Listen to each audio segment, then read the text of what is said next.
आता पाहूया मुंबई आणि पुण्यातल्या टॉप 9 बातम्या। माडाच्या कोकण मंडळाकडून घरांचा भूखंडाच्या विक्रीसाठी सोडत जाहीर पहिल्या 6 दिवसात अनामत रकमेचा 2772 अर्ज सादर। 20,000 पर्यटकांची ऐतिहासिक बीएमसी मुख्यालयाच्या इमारतीला भेट।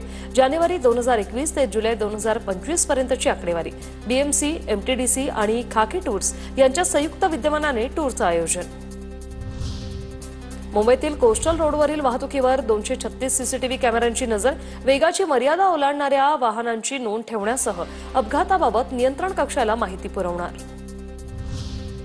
महामुंबई मेट्रोच्या मार्गिकांवर दररोज 305 फेऱ्या धावणार। प्रवासी संख्येत वाढ झाल्याने गर्दीच्या वेळेत 21 अतिरिक्त फेऱ्या चालवण्याचा निर्णय।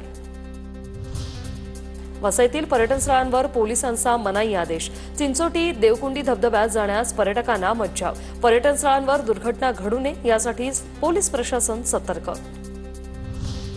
ठाण्यात मंगळवारऐवजी शुक्रवारी 25 जुलैला पाणीपुरवठा बंद राहणार। जलवाहिनीची दुरुस्ती करण्यासाठी सकाळी 9 ते रात्री 9 वाजेपर्यंत पाणी कपात असणार।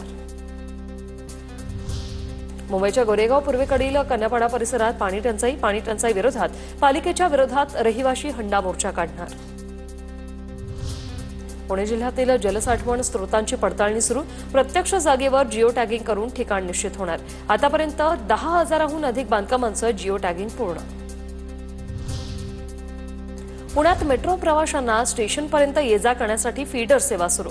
मेट्रो फीडर बस सेवेतून पीएमपी मालामाल। जूनमध्ये 10,38,000 नागरिकांचा प्रवास।